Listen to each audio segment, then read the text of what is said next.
नमस्कार मित्रांनो, मराठी स्टॉक मार्केटमध्ये तुम्हा सर्वांचं सहर्ष स्वागत. स्टॉक मार्केटचे जे कोर्सेस बाहेर 10, 20, 30,000, 40,000 मध्ये शिकवले जातात तेच कोर्सेस आपलं हे यूट्यूब चॅनल मराठी स्टॉक मार्केटवरती पूर्णपणे मोफत आहे. फंडामेंटल अनालिसिसमध्ये EPS, EBITDA, स्टॉक प्लेजिंग काय असतं, डेट टू इक्विटी रेशो काय असतो, कंपनीचा प्रॉफिट आणि रेव्हेन्यू याच्यामध्ये काय फरक आहे, कसे कॅल्क्युलेट केले जातात, अशा बऱ्याचशा गोष्टी फंडामेंटल अनालिसिसच्या कोर्स मॉड्यूलमध्ये मी डिस्कस केल्या आहेत. तसंच ज्यांना टेक्निकल अनालिसिसचे वेगवेगळे टूल्स शिकण्यामध्ये इंटरेस्ट आहे किंवा टेक्निकल अनालिसिसचे वेगळे इंडिकेटर डिटेलमध्ये शिकण्यामध्ये इंटरेस्ट आहे, त्यांच्यासाठी सुद्धा वेगवेगळे इंडिकेटर्स, उदाहरणार्थ MACD, मुव्हिंग ॲव्हरेजेस, RSI, आता तुम्ही बघताय तो बॉलिंजर बँड, तुम्हाला मी कोर्स मॉड्यूलच्या स्वरूपात उपलब्ध करून दिले आहेत. खाली डिस्क्रिप्शनमध्ये जा, ज्या व्हिडिओवरती पाहिजे त्यावरती व्हिडिओवरती हिट करा. स्टॉक मार्केटचा कोर्स तुमच्या घरी बसून तुमच्या वेळेनुसार तुमच्या सोयीनुसार पूर्ण करायला सुरुवात करा आणि तेही पूर्णपणे मोफत. आज आपण बघणार आहे बॉलिंजर बँड्स. मित्रांनो, बॉलिंजर बँड्स हा ही एक प्रकारे टेक्निकल इंडिकेटर आहे जो एका पर्टिक्युलर स्टॉकची रेंज डिफाईन करतो, त्याच्या प्राइसची रेंज डिफाईन करतो आणि जेणेकरून आपल्याला त्या स्टॉकमध्ये पर्टिक्युलरली ट्रेड घेताना स्टॉकच्या ॲव्हरेज मुवमेंटचा एक अंदाज येतो, त्याच्या मोमेंटमचा अंदाज येतो. बरेचसे प्रोफेशनल ट्रेडर सुद्धा हा इंडिकेटर त्यांच्या ट्रेडिंगसाठी वापरतात. म्हणूनच मी या ट्रेडिंग इंडिकेटरवरती व्हिडिओ करण्याचा आज एक छोटासा प्रयत्न केला आहे. याच्यामध्ये दोन भाग आहे. पहिल्या भागामध्ये आपण बेसिक बघणार आहे बॉलिंजर बँडचे, की बॉलिंजर बँड कसा लावायचा, कसा रीड करायचा, कुठले कुठले टर्म्स त्याच्यामध्ये आहेत हे बघणार आहे. आणि दुसऱ्या भागामध्ये ऑब्व्हियसली आपण बघणार आहे बॉलिंजर बँड्सच्या ट्रेडिंगच्या स्ट्रॅटेजीज. चला जाऊया पुढे. तत्पूर्वी तुम्हाला एक विनंती आहे की माझं चॅनल सबस्क्राईब करा. खाली लाल बटन दिसते, हिट करा. उजवीकडे बेल आयकॉन दिसते, तो हिट करा, जेणेकरून माझ्या येणाऱ्या व्हिडिओचे सर्व अपडेट्स तुमच्यापर्यंत पोहोचत राहतील. थोडक्यात बघूया बॉलिंजर बँड्समध्ये आजच्या एपिसोडमध्ये कुठले पॉइंट्स मी कव्हर करणार आहे. बॉलिंजर बँड्समध्ये 3 लाईन्स टोटल असतात. त्याच्यामध्ये 2 लाईन असतात, एक अप्पर लाईन आणि खालची लोअर लाईन. त्या असतात स्टँडर्ड डेव्हिएशनच्या लाईन, ज्याच्यामध्ये एक स्टँडर्ड डेव्हिएशन निगेटिव्ह आणि एक स्टँडर्ड डेव्हिएशन पॉझिटिव्ह असतं. तुम्हाला माहित नसेल स्टँडर्ड डेव्हिएशन म्हणजे काय आहे तरी काही हरकत नाही. आता पुढे व्हिडिओमध्ये मी तुम्हाला सांगणार आहे की स्टँडर्ड डेव्हिएशन म्हणजे काय असतं, त्याचा अर्थ काय असतो, कशा पद्धतीने स्टँडर्ड डेव्हिएशनचा यूज हा ट्रेडिंगसाठी करायचा, हेही तुम्हाला मी आजच्या व्हिडिओमध्ये सांगणार आहे. या 2 लाईन सोडून अजून एक लाईन असते बॉलिंजर बँडमध्ये, ती असते सिंपल मुव्हिंग ॲव्हरेजची लाईन. या सिंपल मुव्हिंग ॲव्हरेजच्या लाईनचा पिरियड सुद्धा तुम्ही ऍडजस्ट करू शकता. त्याची सेटिंग सुद्धा तुम्हाला मी आता व्हिडिओमध्ये दाखवणार आहे. खालचे जे 2 पॉइंट्स आहेत त्याच्यामध्ये बॉलिंजर बँडचा यूज काय होता तो मी जसं तुम्हाला सांगितलंय. जसं उदाहरणार्थ रेंज फाइंड करण्यासाठी त्याचा यूज होतो किंवा RSI सारखं ओव्हरबॉट ओव्हरसोल्ड झोन्स तुम्ही डिफाईन करू शकता. एक अंदाज त्याचा लावू शकता की हे झोन्स कुठे आहेत. मी म्हणतोय अंदाजे, मी म्हणत नाही की एक्झॅक्ट, एक अप्रॉक्सिमेटली तुम्ही सांगू शकता की हे झोन इथे आहेत बॉलिंजर बँडचा यूज करून.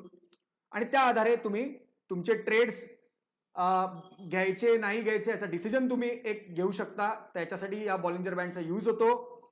आता थोडाही वेळ न दवडता आपण जाऊया चार्ट वरती. सुरुवात मी करतो, तुम्हाला इथे ऍक्सिस बँकचा चार्ट दाखवतोय. इथे जर तुम्ही इंडिकेटर्स वरती गेलात तर खाली तुम्हाला बॉलिंजर बँड इंडिकेटर दिसेल. तो इंडिकेटर तुम्ही अप्लाय केलात की डावीकडे तुम्हाला एक असा लेटर्स दिसतील BB 50,2 आणि त्याच्यापुढे तुम्हाला एक सेटिंगचं चिन्ह दिसेल. या सेटिंगच्या चिन्हावरती जर तुम्ही क्लिक केलं तर इकडनं तुम्ही बॉलिंजर बँडचा पिरियड हा ऍडजस्ट करू शकता. लिहून घ्या. इथे सगळ्यात महत्वाचा पॉईंट, पहिला पॉईंट आहे की पिरियडचं महत्व काय. मित्रांनो, पिरियडचं महत्व याच्यासाठी आहे की जो पिरियड तुम्ही यूज कराल तो तुमचा ट्रेडिंग मोड डिफाईन करतो. उदाहरणार्थ तुम्ही इंटरडे ट्रेडर असाल किंवा शॉर्ट टर्म ट्रेडर असाल तर तुम्हाला मोठा पिरियड घेण्याची गरज नाही. पण तुम्ही एक स्विंग ट्रेडर असाल, पोझिशनल ट्रेडर असाल तर तिथे तुम्ही जास्त पिरियड घेतलात तर तुमचे ट्रेड हे प्रिसाईज असतात. आता उदाहरणार्थ मी तुम्हाला इकडे दाखवतो की मी इकडे पिरियड घेतो 20. बघा माझा बॉलिंजर बँड हा नॅरो झाला बघा आणि जास्त प्राइस सेन्सिटिव्ह झाला बघा, कारण मी छोटा पिरियड सिलेक्ट केला. आणि जसा मी मोठा पिरियड सिलेक्ट करतो, इकडे मी परत जातो, मी पिरियड सिलेक्ट करतो 50, मोठा पिरियड सिलेक्ट करतो. आता तुम्ही बघू शकता माझ्या बॉलिंजर च्या लाईन्स जास्त स्मूथ झाल्या. हे बघा तुम्हाला स्मूथ लाईन दिसत आहेत. हा झाला पहिला भाग. इथे मी एका लाल लाईनला एक एरो केलाय आणि इकडे मी लिहिलंय उजवीकडे SMA.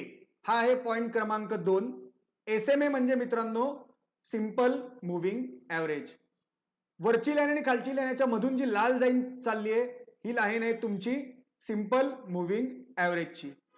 तुम्हाला मी जो आता पिरियड ऍडजस्ट करायचा शिकवला 50 आणि 20 तो ह्या लाईनचा पिरियड आहे हे तुम्ही लक्षात ठेवा. त्यामुळे तुम्ही कधी ऍडजस्ट कराल तेव्हा लक्षात ठेवा की तुम्ही 20 ठेवलं तर तिथे 20 सिंपल मुव्हिंग ऍव्हरेजची लाईन येणार. तर तुम्ही तिथे 50 ठेवलं तर 50 सिंपल मुव्हिंग ऍव्हरेजची लाईन येणार. जनरली 50 सिंपल मुव्हिंग ऍव्हरेज हे जास्त रिलायबल असतं म्हणून मी इथे ठेवलंय. असं काही नाही की तुम्ही हेच ठेवायला पाहिजे, तुम्हाला हवं तर तुम्ही चेंज करू शकता. दुसरं मगाशी मी तुम्हाला सांगितलं की मी तुम्हाला अर्थ सांगेन स्टँडर्ड डेव्हिएशन म्हणजे काय. तर इथे मी 2 लाईनला एरो केलेत बघा आणि SD असं लिहिलेलं आहे. एक वरती SD लिहिलंय, एक खालती SD लिहिलंय. तिसरा पॉइंट आहे स्टँडर्ड डेव्हिएशन म्हणजे काय, त्याचा अर्थ तुम्ही तुमच्याकडे नोट डाऊन करून घ्या.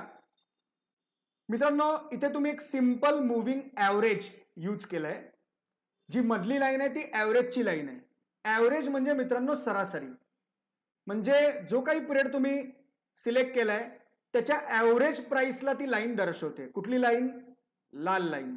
ही ऍव्हरेज प्राइस दर्शवते. मधली जी लाईन दिसते ती लाईन मी सांगतोय लाल लाईन. ओके. आणि ह्याच्या व्यतिरिक्त बॉलिंजर बँडचा जो फुगा आहे त्याच्या वरच्या साईडला एक लाईन दिसते ब्ल्यू आणि खालच्या साईडला तुम्हाला एक लाईन दिसेल ब्ल्यू. या स्टँडर्ड डेव्हिएशनच्या लाईन आहेत. तर मित्रांनो स्टँडर्ड डेव्हिएशनच्या लाईन काय दर्शवतात की स्टॉकची जी प्राइस आहे त्या प्राइसमध्ये पर्टिक्युलरली व्होलॅटिलिटी किती आहे, स्टॉक काय प्राइसमध्ये रेंज करतोय हे स्टँडर्ड डेव्हिएशन दर्शवतात. म्हणजेच आत्ताचा जो ऍव्हरेज भाव आहे त्याच्यापासनं स्टॉक किती वरती जाऊ शकतो किंवा किती खाली येऊ शकतो याचा अंदाज आपण बॉलिंजर बँडच्या स्टँडर्ड डेव्हिएशनच्या लाईनवरनं लावू शकतो. उदाहरणार्थ मी इथे 2 लाईन काढतो. 2 व्हर्टिकल लाईन काढून मी एक पिरियड मध्ये तुम्हाला दाखवतो. आपण 2 व्हर्टिकल लाईन सिलेक्ट करूया. इथे एक लाईन ड्रॉ करतो आणि इथे एक लाईन ड्रॉ करतो. दोन्ही व्हर्टिकल लाईन मी ड्रॉ करतो. बघा आता तुम्ही बघा या 2 व्हर्टिकल लाईन्सच्या मध्ये स्टॉक एका रेंज मध्ये ट्रेड करत होता आणि ती रेंज अंदाजे होती. आपण जर इकडे लाईनचा आपण हे घेऊया क्रॉस घेऊया. बघा इथे अंदाजे ती रेंज होती 486 आणि 403 या रेंजमध्ये तो स्टॉक ट्रेड करत होता. म्हणजे स्टॉकमध्ये मोमेंट आली तर तो किती वरती जाऊ शकतो, साधारण 486 to 500च्या जवळपास जाऊ शकतो. आणि जर स्टॉक पडायला लागला तर त्या स्टॉकला एक अंदाजे सपोर्ट कुठे होता 400चा. तर यातनं काय डिफाईंड होतं ते तुम्हाला मी नेक्स्ट एपिसोडमध्ये सांगणार आहे. पण आता तुम्हाला लक्षात आलं असेल की स्टँडर्ड डेव्हिएशन जो आपला तिसरा पॉईंट आहे की स्टँडर्ड डेव्हिएशनच्या लाईन्सचा उपयोग काय.